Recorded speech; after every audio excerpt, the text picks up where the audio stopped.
예, 안녕하세요. 세뇌 탈출 25탄입니다. 오늘은 좀 정말로 심각한 얘기를 하겠습니다. 예방전쟁이 카운트다운 되고 있다. 어떻게 하면 이 카운트다운을 멈추고 평화를 갈 수 있나. 또 못 간다면 어떻게 각오해야 되나. 뭐 이런 문제입니다. 트럼프 대통령이 이제 그러니까 미국 정상회담 추진하는 거 그만두겠다. 이 의사를 밝혔죠. 근데 이제 이거를 그 공개서한으로 김정은에게 보내는 공개서한으로 밝혔다는 굉장히 특이한 형식을 우선 주목해야 됩니다. 제가 과문해서 그런지 몰라도 적대적인 두 국가 사이에 일방적으로 강대국에 위치해 있는 그런 지도자가 인류 보편의 기준으로 보면 거의 깡패, 인질범, 대량학살자에 불과한 그런 저쪽 두목에게 공개서한을 그것도 굉장히 외교적으로 공손한 어투로 되어 있는 공개서한을 보낸다. 이거는 공개서한이라는 건 일단 저거거든요. 그러니까 증인들에게 보내는 거거든요. 옆에 사람. 그러니까 공개서한의 독자, 타겟 독자는 김정은이 아니에요. 공개서한의 타겟 독자는 공개된 걸 읽는 미국 국민들, 미국의 언론인들, 미국의 의회, 국회의원들, 그 다음에 국제사회. 그러니까 김정은한테 보낸 게 아니에요. 무슨 얘기냐면 이미 트럼프는 김정은에 대해서는 신의 성실이 없다고 판단하는 거예요. 그러니까 증인들한테 직접 소구하는 거죠. 옆에 사람들한테. 나 쟤한테 지금 이 말 하고 있어. 당신들도 내가 쟤한테 이 말 하는 거 듣고 있지. 이 방식이에요. 근데 그 자체도 성명으로도 할 수 있는데 그러니까 상대방이 성명을 받아볼 미 합중국 대통령의 성명을 받아볼 급수가 안 된다고 보는 거죠. 그러니까 공개서한이라는 특이한 그런 형식을 택한 겁니다. 이 서한의 전문을 제대로 번역한 게 찾아보니까 없어요. 이게 어감이 굉장히 중요하거든요. 그러니까 의역은 아니지만 어감을 살려줘야 되는데 어감이 별로 없습니다. 그래서 제가 일단 그 첫 부분을 한번 읽어보겠습니다. 평양의 조선민주주의 인민공화국 국무위원장 김정은 각하. 국무위원장님. 우리 양측이 오랫동안 시도해왔던 미북 정상회담, 싱가포르에서 6월 12일에 열리기로 스케줄 잡혔던 미북 정상회담을 위해 위원장님께서 쏟아부으신 시간, 인내, 노력에 대해 감사드립니다. 우리는 북한이 미북 정상회담을 원하고 있습니다. 라는 소식을 한국 문재인 정부로부터 통보받았더랬습니다. 북한이 직접 의사표명을 한 것이 아니라 문재인 정부를 통해서 소식을 들었다는 점은 좀 이상한 일이긴 하지만 누가 그 소식을 전했건 소식의 내용이 중요할 뿐입니다. 저는 위원장님과 싱가포르에서 뵙게 되기를 학수고대해 왔습니다. 슬프게도 위원장님 측근의 최근 발표에서 보여지는 엄청난 분노 및 공개적 적개심을 고려할 때 저는 지금으로서는 이 오랫동안 계획된 북미 회담을 가지는 것이 부적절하다고 느낍니다. 그래서 이쯤에서 깔끔하게 미북 회담 논의 자체를 끝내는 편이 미북 두 나라 모두에게 차라리 나은 일이라는 점, 또한 미북 논의 종결이 세계로서는 심각한 손해라는 뜻을 이 편지로 가름하여 밝히고자 합니다. 위원장님께서는 조선민주주의인민공화국의 핵 역량에 대해 언급하시고 계십니다만 미국의 핵 역량이야말로 어마무시하며 저는 매일 하나님께 미국의 핵 역량을 사용하는 일이 벌어지지 않기를 기도하고 있습니다. 이 괄호 속에 넣은 거는 문맥에 맞춰서 추가된 부분이고요. 나머지는 사실상 직역입니다. 저희가 주목해야 될 점은 그러니까 그 Chairman of the State Affairs Committee, 그러니까 국무위원장 of the Democratic Republic of Korea, 그러니까 조선민주주의 인민공화국의 그래 놓고 하나가 더 붙어요. 평양. 이게 참 이상해요. 처음에 평양이 붙는단 말이에요. 이게 뭐냐면 나는 너희가 어떤 나라인지 알아. 너희는 평양에 모여있는 한 200만 명의 특권 계급을 위한 나라고 나머지 90%의 주민은 개돼지야.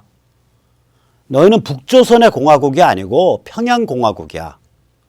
그게 편지 첫머리에 빵 찍히는 거예요. 그 다음에 이게 이제 그 얘기를 하거든요. 뭐냐면 누가 그 소식을 전했던 소식의 내용이 중요할 뿐입니다. 이런 구절이 있어요. 이게 무슨 얘기냐면 야 원래 정상회담 하려면 네가 우리한테 전해야 되잖아. 그런데 어떻게 쪽팔리게 그걸 한국의 문재인이가 전하냐. 이거 좀 이상한 거 아니야? 처음부터 전한 거 자체가. 그럼에도 불구하고 우린 너희랑 회담하려고 준비했어 임마. 그러니까 처음에 너희가 미국 정상회담 하고 싶습니다 라는 말을 전한 통로와 방식 자체가 글러먹었어 임마 이 소리예요. 그럼 간접적으로는 그런 글러먹은 방식을 뽀로로 달려가서 일을 저지른 문재인 정부에 대해서도 너희 외교 프로토콜 아냐? 이 글러먹은 놈들아. 이 얘기를 같이 하고 있는 거예요. 세 번째는 그런데 그래서 우리가 정상회담 해주겠다고 하는데 매일 극악한 말을 반복해? 너희 쳐 돌았냐? 이 소리예요. 그래서 네 번째는 하나님께 우리 미국의 핵무기를 쓰지 않도록 해 주십시오라고 매일 기도합니다. 이 얘기 무슨 얘기냐면 너희 핵 맞아가지고 단체로 지구 탈출하고 싶냐? 이 얘기거든요. 그러니까 이 정상회담 준비를 취소하는 공개 서한의 이 첫 패러그래프가 겉으로는 양순하지만 실제로는 타겟팅을 많이 하고 있어요. 이걸 트럼프가 직접 썼다라고요? 직접 썼겠죠. 직접 쓰는 거를 아마 주도했을 겁니다. 그러나 문제는 이 정도로 가시를 박아내려면 이건 트럼프 혼자의 작품이 아니에요. 전문가들이 같이 읽어주고 같이 작업을 한 겁니다. 이거는. 그러니까 트럼프가 즉흥적으로 직접 썼다. 뭐 이런 말씀은 안 하시는 편이 좋을 것 같아요. 다음에 두 번째. 두 번째 정말 참 그래요. 저희 다시 트럼프 편지 읽을게요. 저는 한때 저와 위원장님 사이에 훌륭한 대화가 형성되어 가고 있다고 느꼈더랬습니다. 궁극적으로는 대화야말로 가장 중요한 것이지요. 저는 언젠가 위원장님을 뵙게 되기를 기대합니다. 그런데 우선 인질들을 풀어주셔서 그들이 집에 돌아와 가족과 결합하게 된 점에 대해 감사드립니다. 그 같은 조치는 아름다운 제스처였습니다. 감사드립니다. 미북 정상회담이라는 엄청 중요한 일에 대해 행여라도 마음이 바뀌시면 언제든지 제게 전화 주시든지 혹은 글을 내려주십시오. 이번 미북 정상회담이 취소됨으로써 세계 전체, 특히 북한은 영구적 평화 및 위대한 번영과 풍요에 도달하는 기회를 완전히 잃어버렸습니다. 이 기회가 없어진 지금은 역사에 있어 참으로 슬픈 순간으로 기록될 것입니다. 이것으로 말씀 올리는 것을 마치고자 합니다. 미 합중국 대통령 도널드 트럼프. 말은 공손하죠. 이 두 번째 부분의 첫 번째 그 패러그래프 보세요. 인질 풀어줘서 고마워. 그런데 인질범한테 고맙다고 하려니까 내가 좀 멋졌구나. 이런 식이라면 연쇄살인범한테 안 죽여주셔서 감사드립니다. 이렇게 말해야 되냐? 처음에 딱 너 인질범이야 임마. 그 소리 하고 시작하는 거예요. 너는 인질범이야. 국가 정상급도 아니야. 두 번째요. 여기에 미묘한 게 있어요. 잠깐만. 김정은이 어떻게 트럼프한테 전화를 걸 수 있지? 어떻게 편지를 보낼 수 있지? DHL 보내서 부르나? 페덱스 보내서 보내나? 아니에요. 폼페오가 갔을 때 장비를 주고 왔다고 저는 보입니다. 컨택 방식을. 폼페오가 갔을 때 컨택 방식을 준 거예요. 그러니까 뭐냐면은 어떤 종류의 비화 전화기, 인크립션 전화기 있잖아요. 왜 그 첩보 영화에서 나오는 거. 이렇게 통화하면 이쪽에 말하는 사람 쪽과 저쪽에 받는 사람 쪽 사이는 완전히 암호화돼 가지고 중간에 도청을 하더라도 안 들리는, 혹은 비화 팩스밀리 머신, 이쪽에서 편지로 팩스 넣으면 저쪽에서 팩스 이미지 나오는데 중간에는 전송을 가로채도 그게 뭔지 모르는 그런 종류의 핫라인 커뮤니케이션, 핫라인 소통 장비를 주고 갔다고 생각이 됩니다. 그런 거 안 줬으면은 안 줬을 리가 사실 없다고 보는 거죠. 그런 핫라인이 없으면은 이 정상회담 소통이 안 되니까 어느 선에선가 핫라인이 구축이 돼 있다고. 자, 그런데 이제 이 구절의 이제 마지막에 아주 그런 구절이 있어요. 위대한 번영과 풍요에 도달하는 기회를 완전히 잃어버렸습니다. 이게 이제 has lost일 거예요. 저기 현재 완료형이에요. 원문이. 그러면은 이거는 현재 완료형이면은 뭐냐면은 이제 완전히 이제 무로 돌아갔다 이 소리가 된다고요. 그리고 이거는 역사적으로 굉장히 슬픈 날이다. 이런 일이 벌어진 슬픈 순간이다. 이렇게 해서 이 편지가 끝납니다. 그래서 사실은 이 편지는 겉으로 보면 공손한 외교적 언사 혹은 비즈니스맨적인 사실 외교라기보다 거의 외교 프로토콜을 안 따른 거죠. 비즈니스 레터예요, 거의. 사업가들이 보내는 그런 편지인데 그걸 공개했단 말이에요. 공개했다는 얘기는 뭐냐면 미 의회에 대고 미국 정치인에 대고 미 언론에 대고 또 세계 사회에 대고 또 미국 국민에 대고 내가 북한에 대해서 이 정도까지 배려했어. 우선 첫째, 쟤들이 공식적으로 북미회담 하겠다는 말도 안 하고 한국의 문재인을 통해서 그 말을 전해왔는데 그때도 그거 그대로 받아들여주고 북미회담도 추진해 줄라 그랬고 다 했는데 쟤들이 또 핵 문제 핵보유국이라고 큰 소리 빵빵 치면서 우리 펜스 부통령이나 볼턴이나 이런 데 그건을 하고 험담을 하고 하니까 그리고 이제 더 요새 밝혀졌잖아요. 그 북미회담 진행 회의 자체를 피해버렸다는 거 아니에요? 그래서 어떻게든 해볼 도리가 없네. 이 얘기라고요. 자, 그럼 이 다음에 무슨 행보겠어요? 이 정도까지 말이 나왔으면. 예방전쟁 카운트다운이죠. 여기서 이제 우울한 얘기 두 개를 하겠습니다. 6월, 7월에 지상 최대의 해상 군사 훈련이 열려요. 이게 이제 림팩이라고 하죠. 태평양 지역에서 열리는 건데 이게 짝수년에 열려요. 그러니까 올해가 2018년이니까 올해 열리고 이제 2016년에 열렸고 2020년에 열리고 이런 식으로 열려요. 6월, 7월에 열리는데 이거는 미국 태평양 사령부가 주관을 해요. 그래서 이제 다른 나라들 참여할 나라들을 전부 초청을 해서 공동훈련을 하거든요. 보통 이제 항상 참여하는 게 한국 당연히 들어가고요. 일본, 호주, 뉴질랜드, 인도, 영국, 프랑스 이렇게 한 20여 개국이 참여를 합니다. 세계 최대의 훈련이고요. 이 사진 같은 이런 웅장한 그림들이 이제 이 훈련에서 연출되는 모습들이에요. 재밌는 거는 지금 주한 미 대사로 이 사람이 지금 저거 돼 있죠? 해리 해리스. 이 해리 해리스가 돼 있는데 해리 해리스가 지금 현직 해군 대장이고 태평양 함대 사령부의 미국의 태평양 사령부, 그러니까 파시픽 커맨드의 최고 사령관이란 말이에요. 그러니까 이번 훈련은 해리 해리스가 아마 8월인가에 부임하게 돼 있으니까 이번 훈련은 실제로는 주한 미 대사 내정자, 지명자 해리 해리스가 사령관으로서 진행하고 있다고 보입니다. 주목할 점의 또 다른 하나는 이 훈련에 원래 이제 중국이 초청받아 있었는데 미국이 중국 초청을 취소했어요. 오지 말라고. 그리고 또 주목할 점은 뭐냐면 이게 해군을 중심으로 한 훈련인데 미 육군과 일본 자유대 지상병력이 이 림팩과 연동하는 육상훈련을 같이 해요. 거의 이 정도 되면 사실은 이 시기가 굉장히 공교로운 거예요. 그래서 특히 동아시아에 예년과 달리 미국의 전략자산과 전쟁을 대비한 무기 비축이 어마어마하게 되어 있는 상태거든요. 한반도와 일본에. 그 상태에서 중국을 초청하는 걸 취소해버리고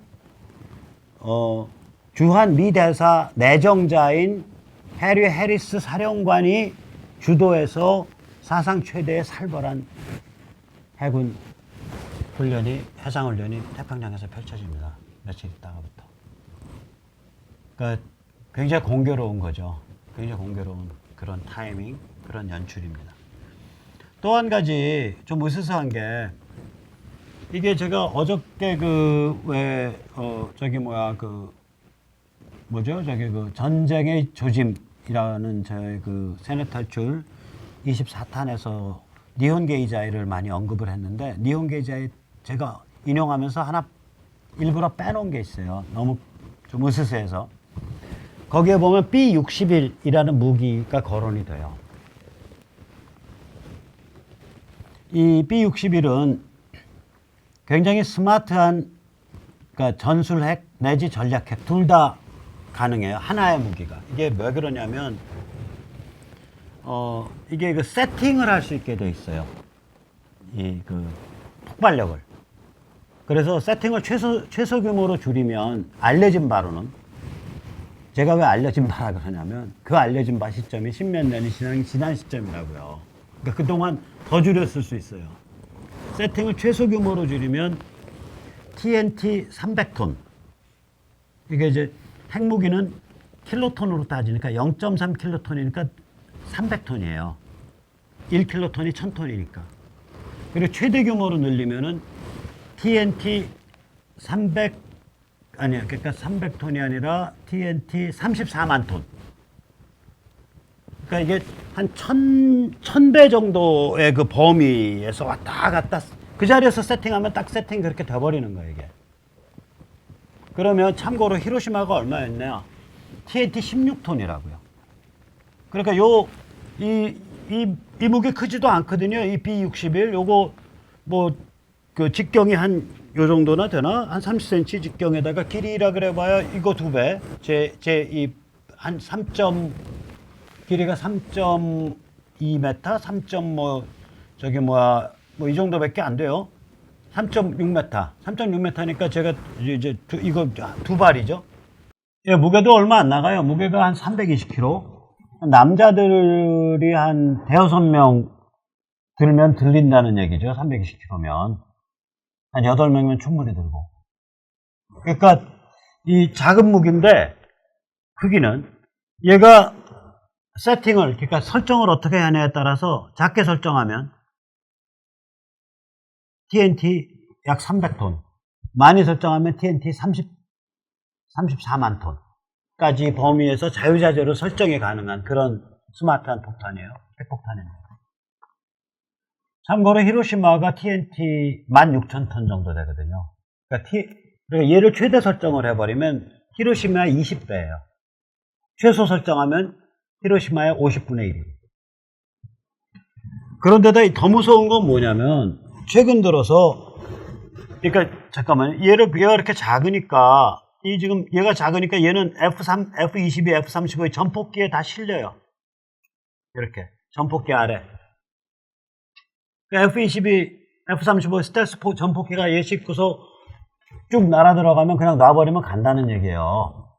근데 얘는 작으니까 이렇게 싣는 건데, 더 무서운 건 최근 들어서 얘한테 무슨 짓을 해놨냐, 미국이. 이 짓을 해놨다고요.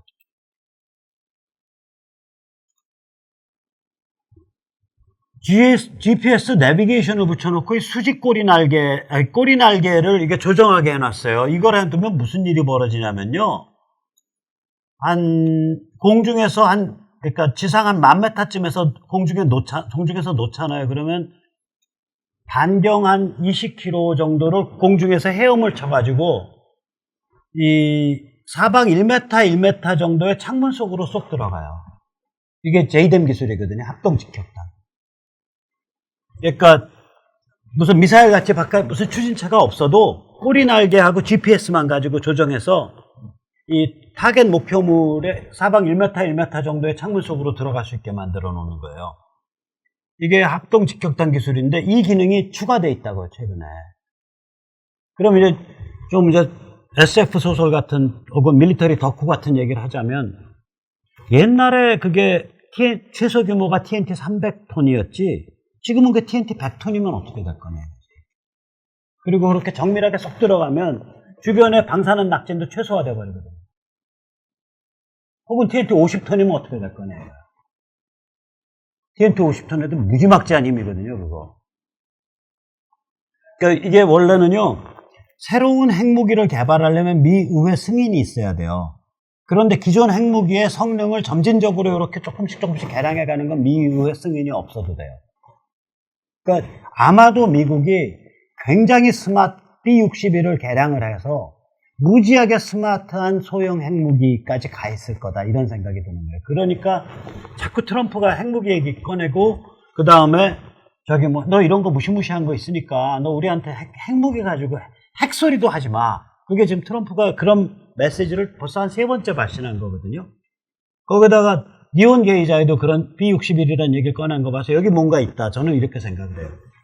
참고로 핵무기가 아닌 다른 그냥 일반 폭탄 중에 이제 최고의 폭탄, 최대 힘이라는 건 우리가 Mother of all bombs, 모압이라고 불리는 이거죠. 이거 일단 위용이 어마어마해요. 일단 이 무게 자체가 아까 조그만 핵폭탄 B-61보다 무게 자체가 한 서너 배 나가요.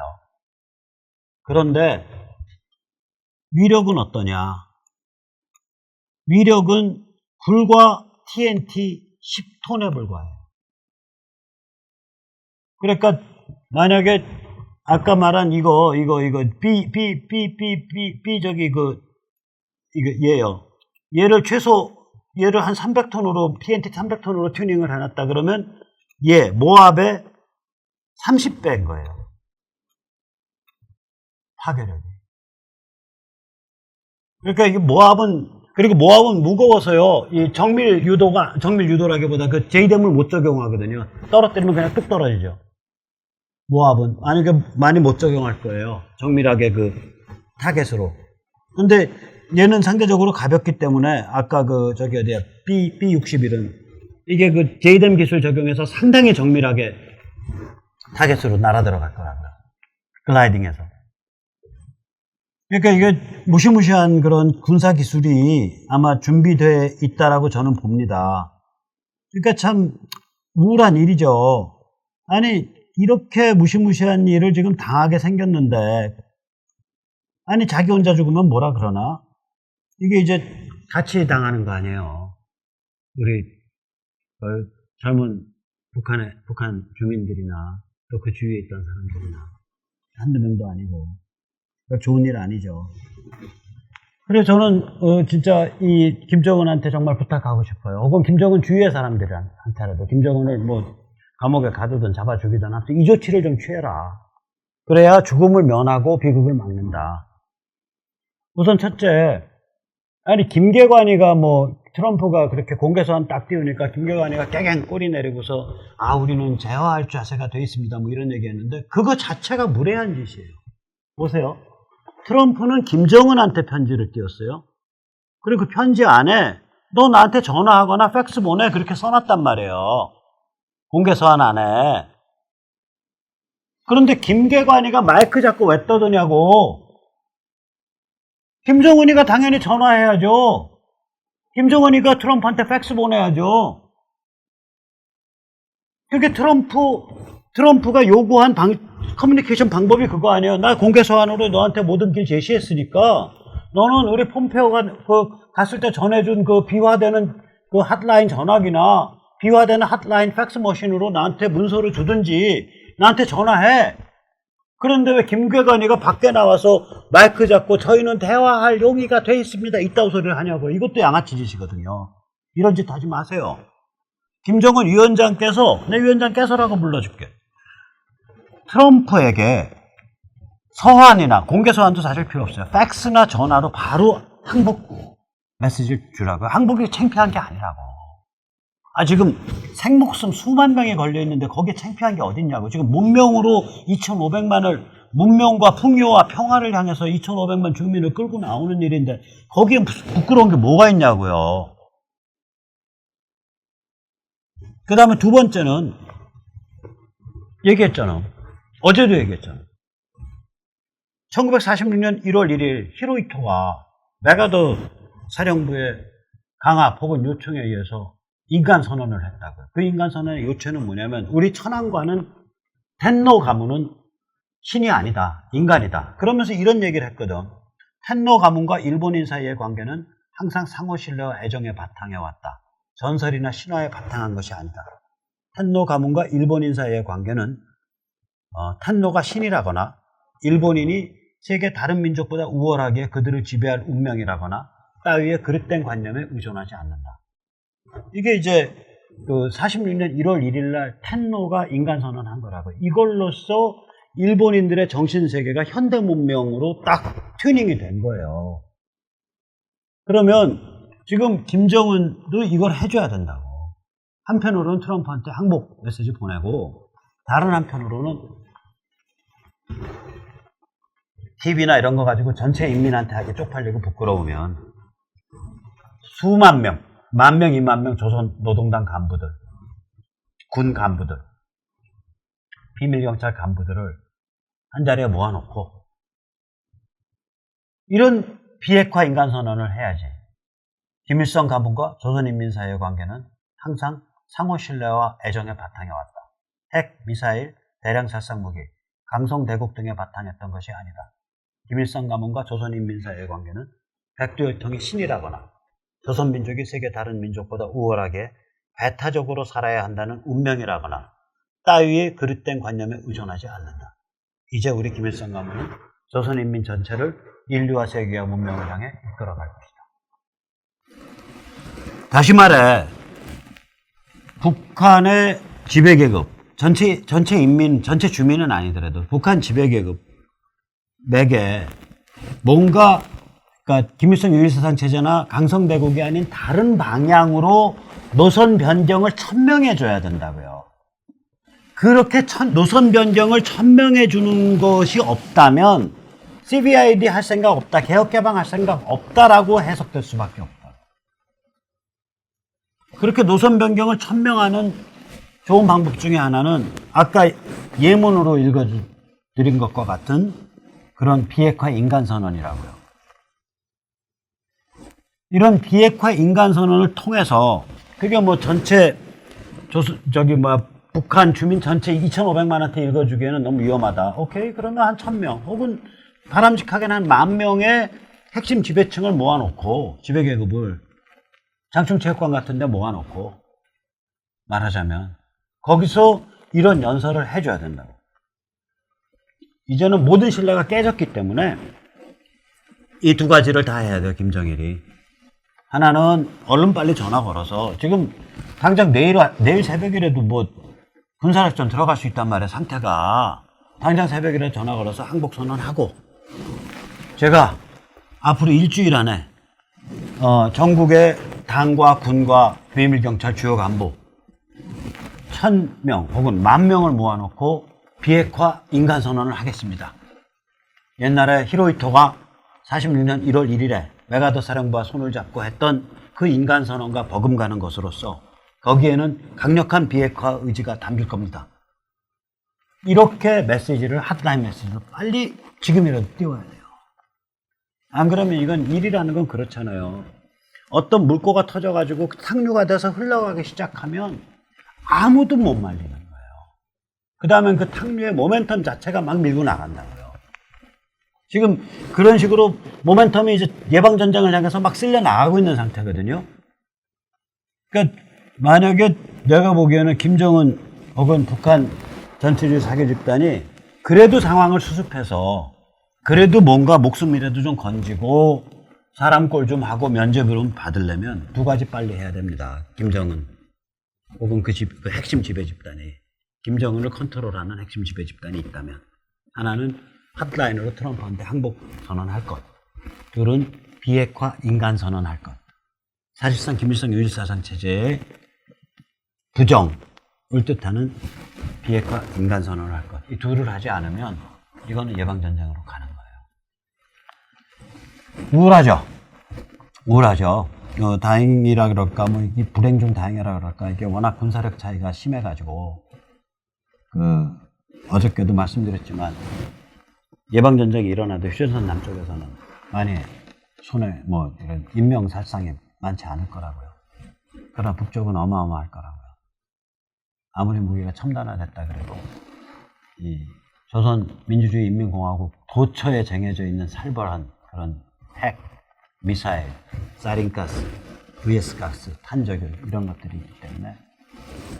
그래서, 이거는 뭐, 그러니까 우리가 그런 일이 발생했을 때, 그 다음이 이제 우리가 해야 될 일들이에요. 그때는 한국인이 나서야 돼요. 어떻게 그 평양 전체주의 체제에 붕괴된 그 폐허에서, 혹은 그 폐허가 실제로 봄이죠. 거기서 어떻게 2,500만 주민을 사람 구실하는 당당한 개인으로 부추겨서 일으켜 세우고 부활시킬 거냐. 그래서 어떻게 우리가 거기에 참여하고 도울 거냐. 그렇게 해서 그게 아마 바람직하게는 UN 이런 혹은 국제기구의 그 관리 체제를 한 4, 5년 거친 다음에 어떻게 거기에 자유민주 노스코리아가 들어오게 할 거냐. 그렇게 들어온 자유민주 노스코리아와 자유민주 사우스코리아가 어떻게 하나로 중장기적으로 엮여갈 거냐. 이제 그러한 준비와 상상력을 발휘할 때가 왔습니다. 그 첫 관문이 바로 지금 예방전쟁 카운트다운입니다. 그럼 오늘 여기까지 모시겠습니다. 감사합니다.